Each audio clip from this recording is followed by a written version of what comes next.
Tender is the Night, Book 2, Chapter 5, by F. Scott Fitzgerald. The veranda of the central building was illuminated from open French windows, save where the black shadows of stripling walls and the fantastic shadows of iron chairs slithered down into a gladiola bed. From the figures that shuffled between the rooms, Miss Warren emerged first in glimpses, and then sharply when she saw him. As she crossed the threshold, her face caught the room's last light and brought it outside with her. She walked to a rhythm. All that week there had been singing in her ears, summer songs of ardent skies and wild shade, and with his arrival the singing had become so loud she could have joined in with it. "How do you do, Captain?" she said, unfastening her eyes from his with difficulty, as though they had become entangled. "Shall we sit out here?" She stood still, her glance moving about for a moment. "It's summer, practically." A woman had followed her out, a dumpy woman in a shawl, and Nicole presented Dick. "Senora?" Franz excused himself, and Dick grouped 3 chairs together. "The lovely night," the senora said. "Muy bien," agreed Nicole. Then to Dick, "Are you here for a long time?" "I'm in Zurich for a long time, if that's what you mean." "This is really the first night of real spring," the senora suggested. "To stay?" At least till July." "I'm leaving in June." "June is a lovely month here," the senora commented. "You should stay for June and then leave in July when it gets really too hot." "You're going somewhere?" Dick asked Nicole. "Somewhere with my sister, somewhere exciting, I hope, because I've lost so much time. But perhaps they'll think I ought to go to a quiet place at first. Perhaps Como. Why don't you come to Como?" "Ah, Como," began the senora. Within the building, a trio broke into Soup's light cavalry.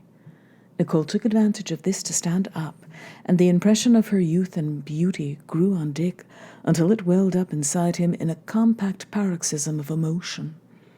She smiled, a moving, childish smile that was like all the lost youth in the world.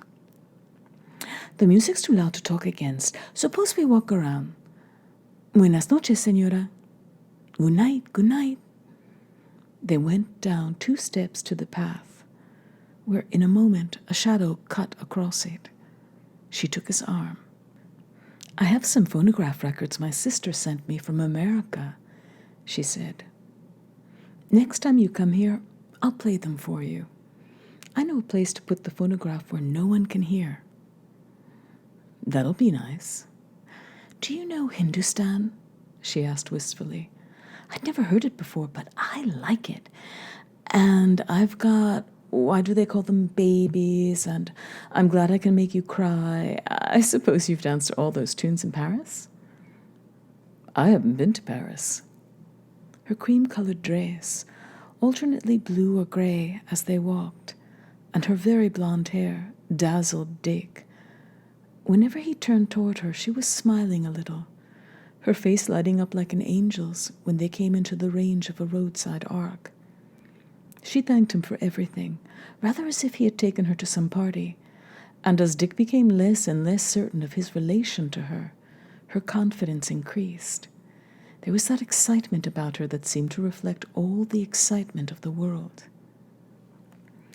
"I'm not under any restraint at all," she said.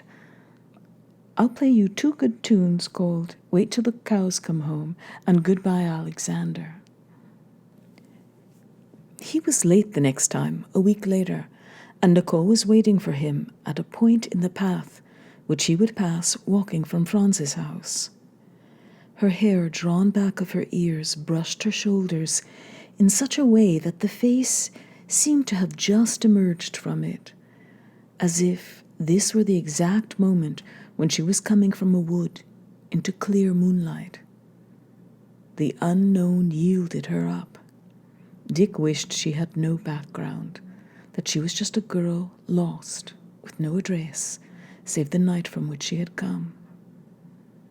They went to the cache where she had left the phonograph, turned a corner by the workshop, climbed a rock, and sat down behind a low wall, facing miles and miles of rolling night. They were in America now. Even Franz, with his conception of Dick as an irresistible Lothario, would never have guessed they had gone so far away. They were so sorry, dear. They went down to meet each other in a taxi, honey. They had preferences and smiles and had met in Hindustan. And shortly afterward, they must have quarreled, for nobody knew, and nobody seemed to care. Yet, finally, one of them had gone and left the other crying, only to feel blue, to feel sad.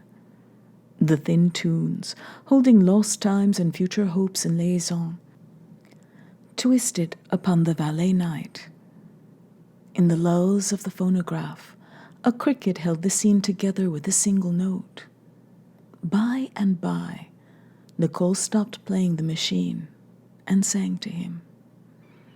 Lay a silver dollar on the ground and watch it roll because it's round. On the pure parting of her lips no breath hovered. Dick stood up suddenly. What's the matter? Don't you like it? Of course I do. Our cook at home taught it to me. A woman never knows what a good man she's got till after she turns him down. You like it? She smiled at him, making sure the smile gathered up everything inside herself and directed it toward him, making him a profound promise of herself for so little, for the beat of a response, the assurance of a complimentary vibration in him. Minute by minute, the sweetness drained down into her, out of the willow trees, out of the dark world. She stood up too, and stumbling over the phonograph was momentarily against him, leaning into the hollow of his rounded shoulder. I've got one more record, she said. Have you heard So Long, Letty? I suppose you have. Honestly, you don't understand. I haven't heard a thing. Nor known, nor smelt, nor tasted, he might have added. Only hot-cheeked girls in hot secret rooms. The young maidens he had known at New Haven in 1914 kissed men, saying there, hands at the man's chest to push him away. Now there was this scarcely waved waif of disaster, bringing him the essence of a continent. Chapter 6. It was May when he next found her. The luncheon in Zurich was a counsel of caution. Obviously, the logic of his life tended away from the girl, yet, when a stranger stared at her from a nearby table, eyes burning disturbingly like an uncharted light, he turned to the man with an urbane version of intimidation and broke the regard. He was just a peeper, he explained cheerfully. He was just looking at your clothes. Why do you have so many different clothes? Sister says we're very rich, she offered humbly, since grandmother is dead. I forgive you. He was enough older than Nicole to take pleasure in her youthful vanities and delights. The way she paused fractionally in front of a hall mirror, on leaving the restaurant, so that the incorruptible Quicksilver could give her back to herself. He delighted in her stretching out her hands to new octaves now that she found herself beautiful and rich. He tried honestly to divorce her from any obsession that he had stitched her together, glad to see her build up happiness and confidence apart from him. The difficulty was that, eventually, Nicole brought everything to his feet, gifts of sacrificial ambrosia, of worshipping myrtle. The first week of summer found Dick re-established in Zurich. He had arranged his pamphlets and what work he had done in the service into a pattern from which he intended to make a revise of a psychology for psychiatrists. He thought he had a publisher. He had established contact with a poor student who would iron out his errors in German. Franz considered it a rash business, but Dick pointed out the disarming modesty of the theme. This is stuff I'll never know so well again, he insisted. I've a hunch it's a thing that only fails to be basic because it's never had material recognition. The weakness of this profession is its attraction for the man a little crippled and broken. Within the walls of the profession, he compensates by tending toward the clinical, the practical. He has won his battle without a struggle. On the contrary, you are a good man, Franz, because fate selected you for your profession before you were born. You better thank God you had no bent. I got to be a psychiatrist because there was a girl at St. Hilda's in Oxford that went to the same lectures. Maybe I'm getting trite, but I don't want to let my current ideas slide away with a few dozen glasses of beer. All right, Franz answered. You are an American. You can do this without professional harm. I do not like these generalities. Soon you'll be writing little books called Deep Thoughts for the Layman, so simplified that they are positively guaranteed not to cause thinking. If my father were alive, he would look at you and grunt, Dick. He would take his napkin and fold it so, and hold his napkin ring, this very one. He held it up. A boar's head was carved into the brown wood. And he would say, well, my impression is. Then he would look at you and think suddenly, what is the use? Then he would stop and grunt again. Then we would be at the end of dinner.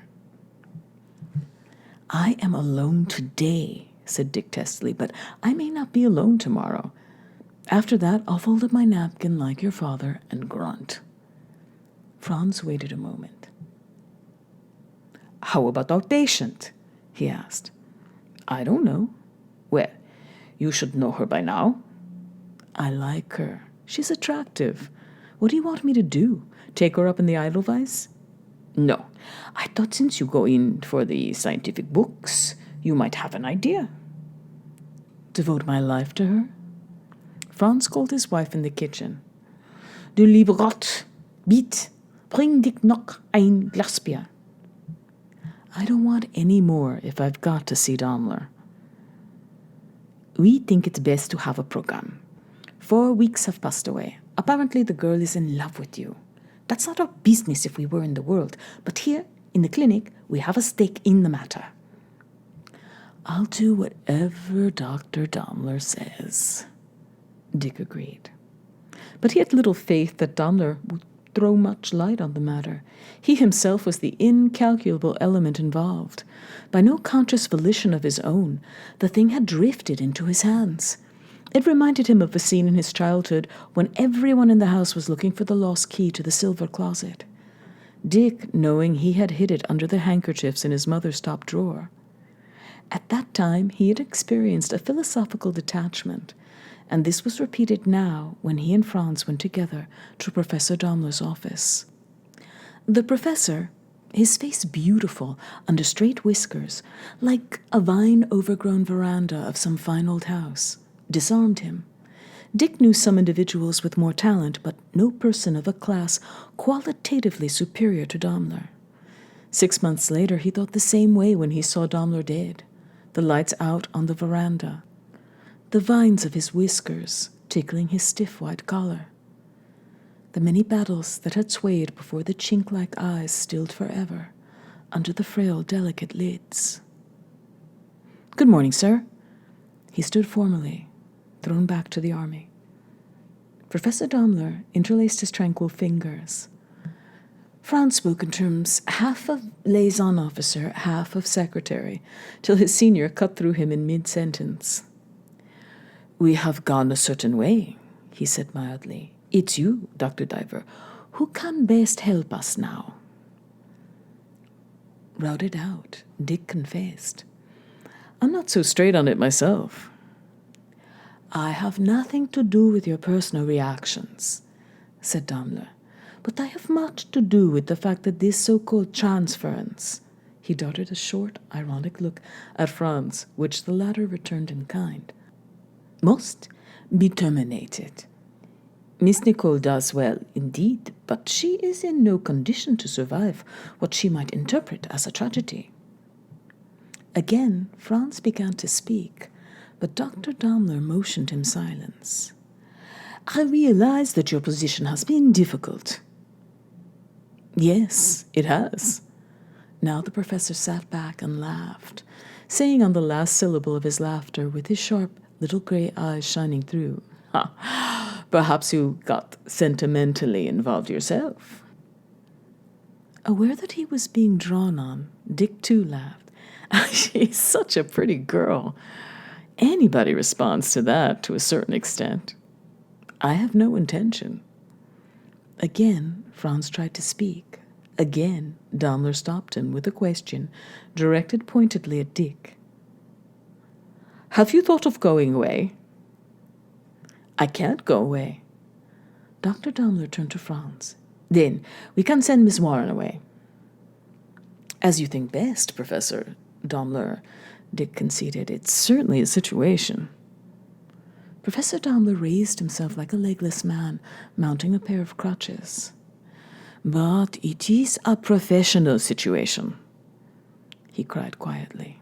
He sighed himself back into his chair, waiting for the reverberating thunder to die out about the room. Dick saw that Daimler had reached his climax, and he was not sure that he himself had survived it. When the thunder had diminished, Franz managed to get his word in. "Dr. Diver is a man of fine character," he said. "I feel he has only to appreciate the situation in order to deal correctly with it.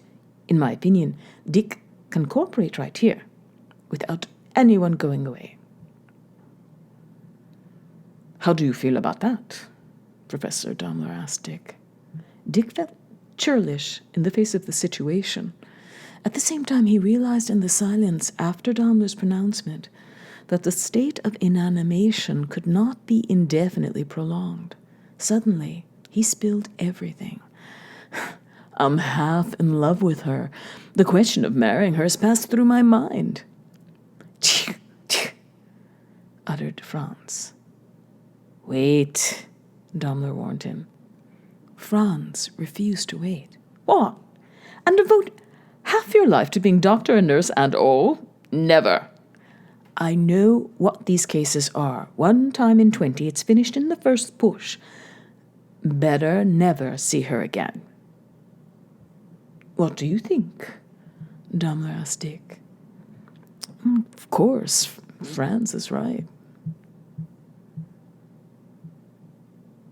Chapter 7.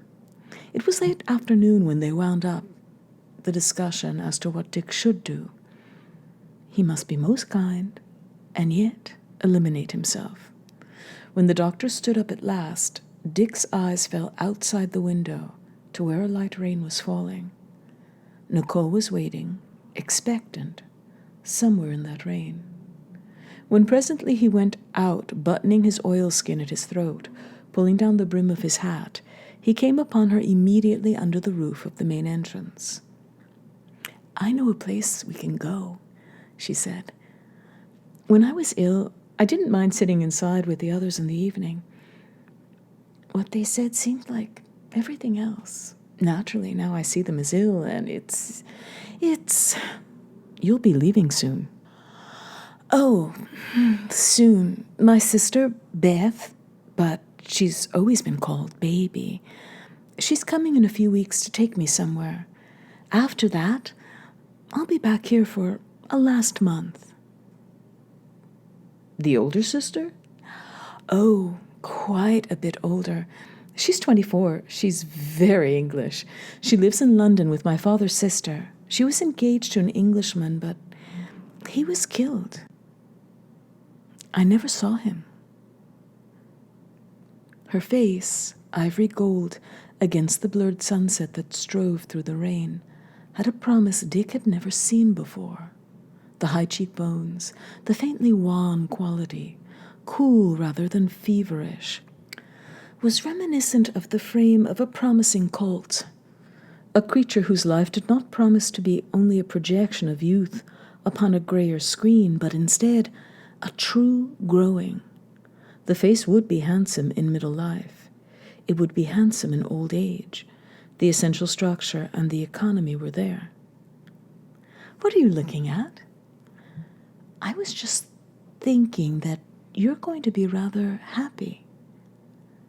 Nicole was frightened. "Am I?" right. Things couldn't be worse than they have been. In the covered woodshed to which she had led him, she sat cross-legged upon her golf shoes, her Burberry wound about her, and her cheeks stung alive by the damp air.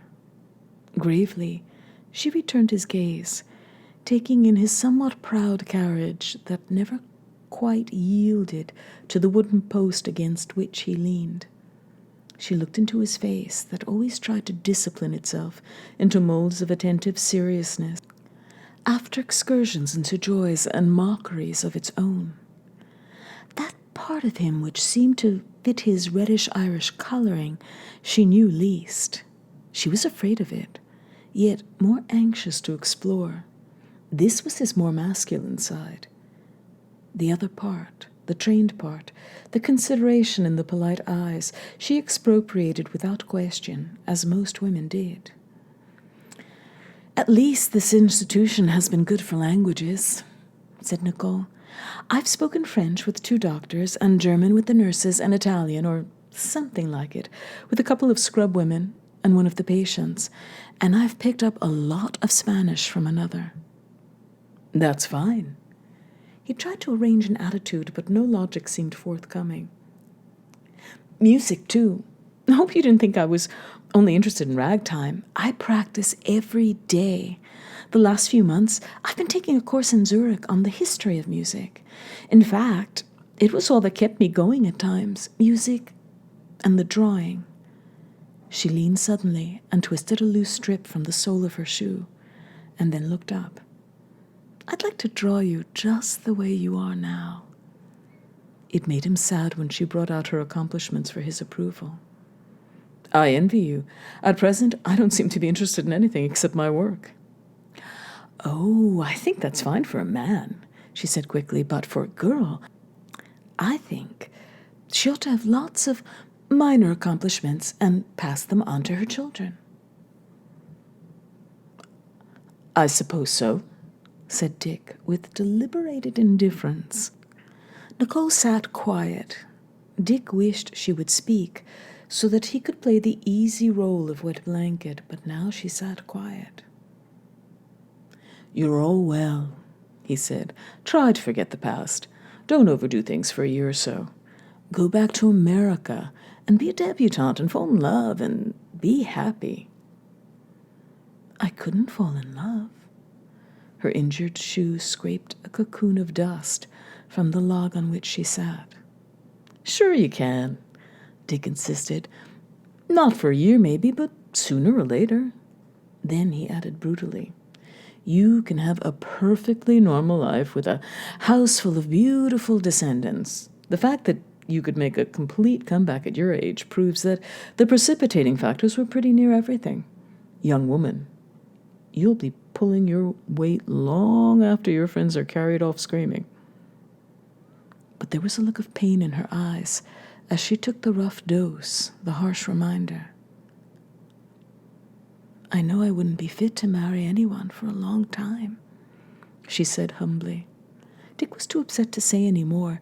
He looked out into the grain fields, trying to recover his hard, brassy attitude. "You'll be all right. Everybody here believes in you. Why, Dr. Gregory is so proud of you that he'll probably—" "I hate Dr. Gregory." "Well, you shouldn't." Nicole's world had fallen to pieces, but it was only a flimsy and scarcely created world. Beneath it, her emotions and instincts fought on. Was it an hour ago she had waited by the entrance, wearing her hope like a corsage at her belt? Dress, stay crisp for him. Button, stay put. Bloom, narcissus. Air, stay still and wet. "It will be nice to have fun again," she fumbled on. For a moment she entertained a desperate idea of telling him how rich she was, what big houses she lived in, that she really was a valuable property. For a moment she made herself into her grandfather, Sid Warren, the horse trader. But she survived the temptation to confuse all values and shut these matters into their Victorian side chambers. even though there was no home left to her, save emptiness and pain. I have to go back to the clinic. It's not raining now. Dick walked beside her, feeling her unhappiness and wanting to drink the rain that touched her cheek.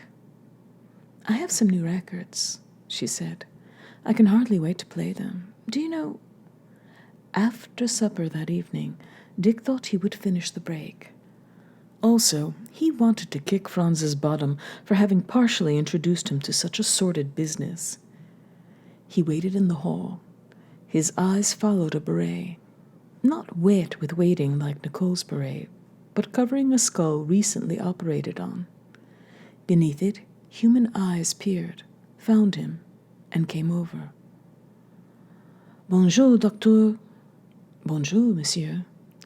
Il fait bon temps. Oui. Merveilleux. Vous êtes ici maintenant? Non. Pour la journée seulement. Ah, bon, alors. Au revoir, monsieur. Glad at having survived another contact, the wretch in the beret moved away. Dick waited. Presently, a nurse came downstairs and delivered him a message. Miss Warren asks to be excused, doctor. She wants to lie down. She wants to have dinner upstairs tonight. The nurse hung on his response, half expecting him to imply that Miss Warren's attitude was pathological. Oh, I see. Well, he rearranged the flow of his own saliva, the pulse of his heart. I hope she feels better. Thanks. He was puzzled and discontent. At any rate, it freed him. Leaving a note for Franz, begging off from supper, he walked through the countryside to the tram station. As he reached the platform, with spring twilight gilding the rails and the glass in the slot machines, he began to feel that the station, the hospital, was hovering between being centripetal and centrifugal. He felt frightened. He was glad when the substantial cobblestones of Zurich clicked once more under his shoes. He expected to hear from Nicole next day, but there was no word. Wondering if she was ill, he called the clinic and talked to Franz. She came downstairs to luncheon yesterday and today, said Franz. She seemed a little abstracted and in the clouds. How did it go off? Dick tried to plunge over the alpine crevasse between the sexes. We didn't get to it. At least, I didn't think we did. I tried to be distant, but I didn't think enough happened to change her attitude if it ever went deep. Perhaps his vanity had been hurt, that there was no coup de grace to administer. From some things she said to her nurse, I am inclined to think she understood. All right. It was the best thing that could have happened. She didn't seem over-agitated, only a little in the clouds. All right, then. Dick, come soon and see me. Chapter 8. During the next weeks, Dick experienced a vast dissatisfaction. The pathological origin and mechanistic defeat of the affair left a flat and metallic taste. Nicole's emotions had been used unfairly. What if they turned out to have been his own?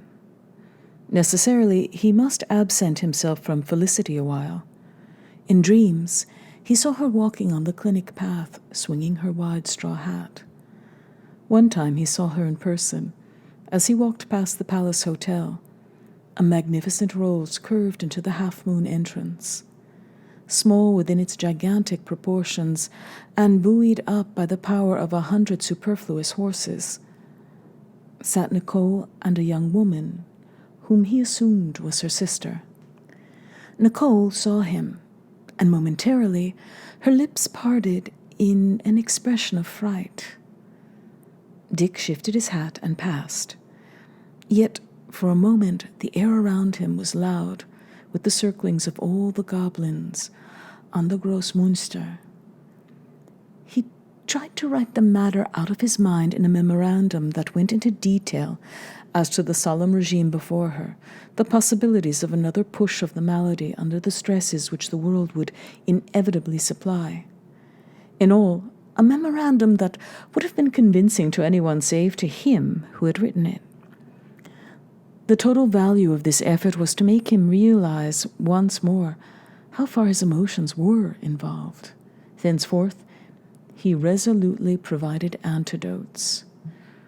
One was the telephone girl from Bar-sur-Aube, now touring Europe from Nice to Koblenz, in a desperate roundup of the men she had known in her never-to-be-equaled holiday. Another was the making of arrangements to get home on a government transport in August. A third was a consequent intensification of work on his proofs for the book that this autumn was to be presented to the German-speaking world of psychiatry. Dick had outgrown the book. He wanted now to do more spade work. If he got an exchange fellowship, he could count on plenty of routine.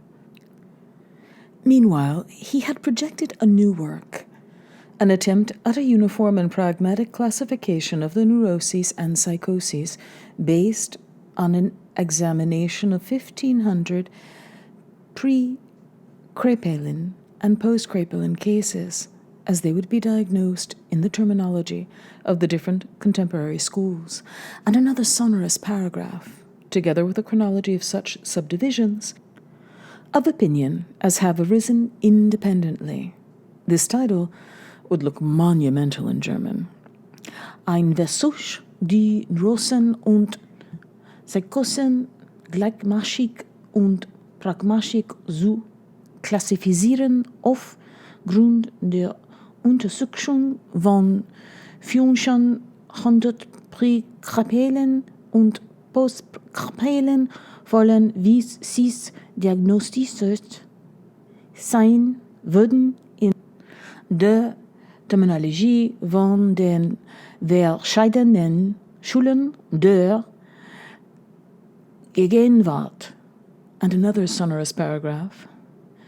Zusammen mit einer Chronologie solcher Subdivisionen der Meinung, welche unabhängig entstanden sind. Going into Montreux, Dick pedaled slowly, gaping at the Jugendhorn whenever possible, and blinded by glimpses of the lake through the alleys of the shore hotels.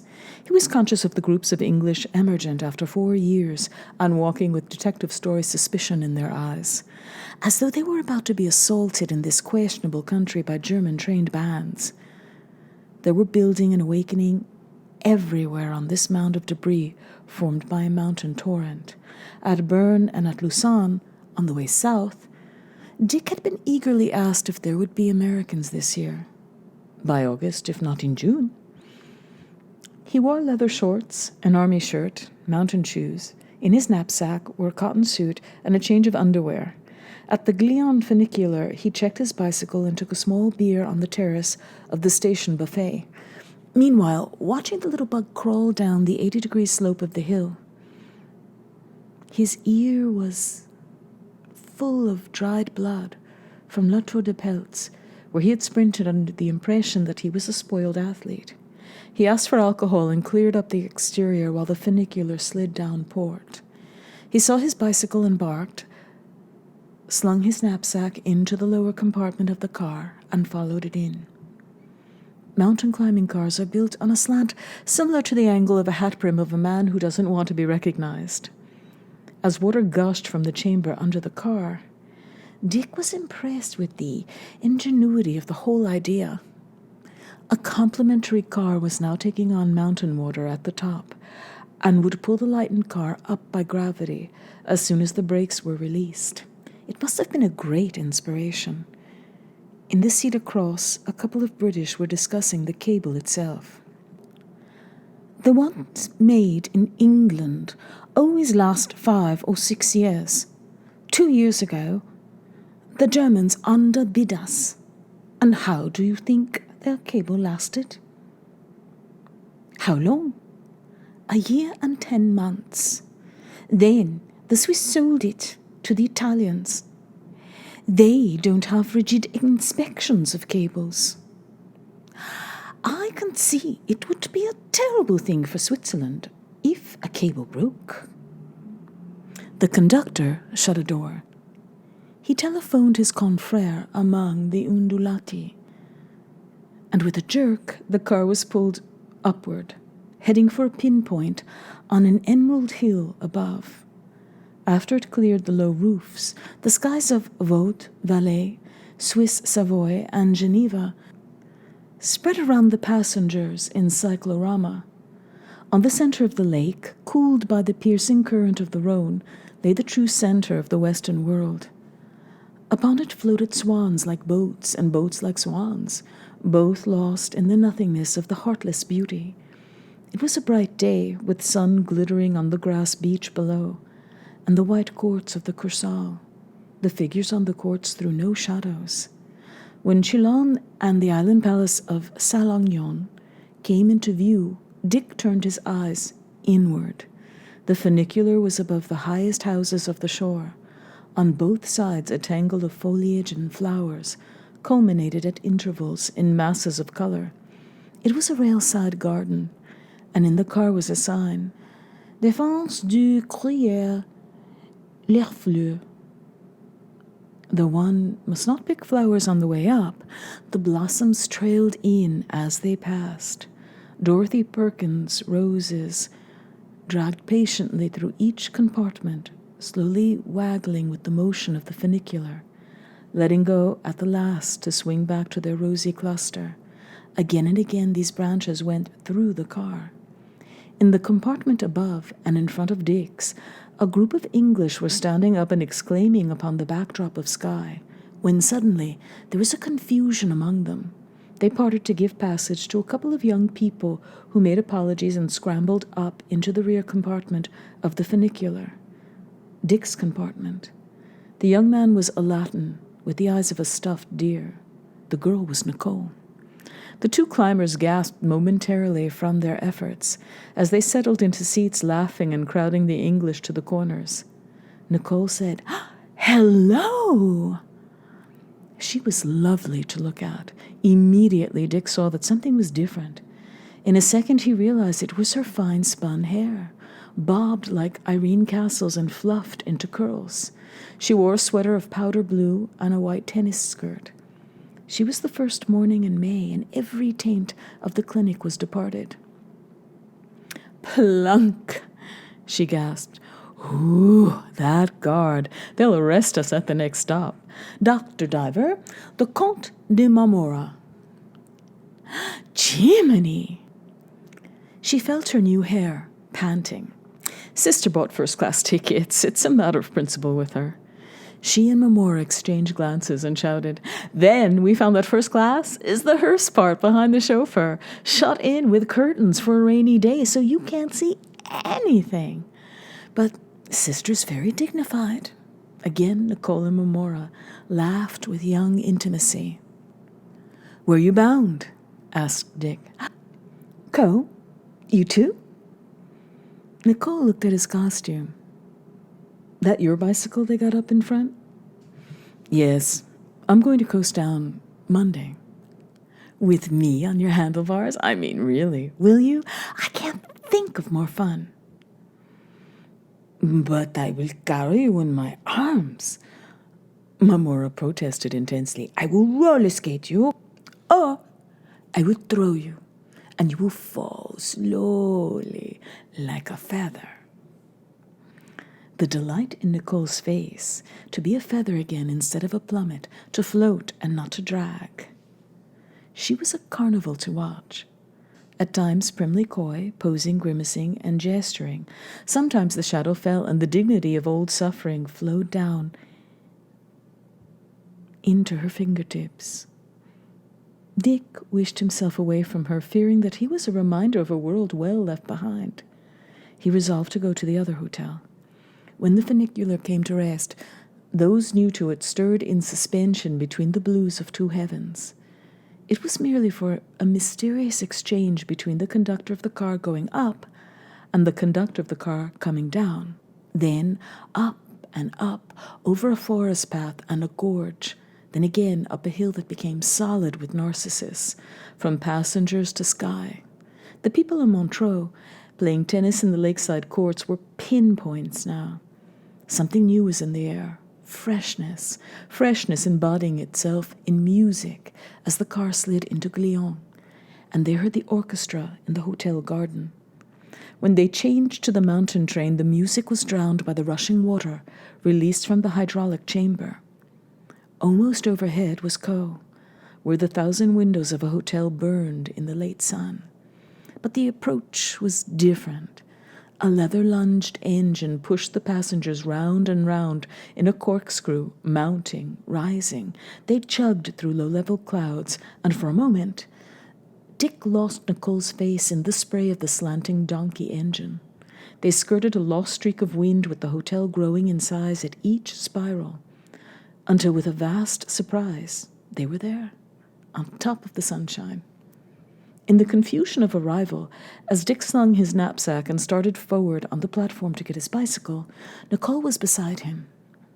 "Aren't you at our hotel?" she asked. "I'm economizing." "Will you come down and have dinner?" Some confusion with baggage ensued.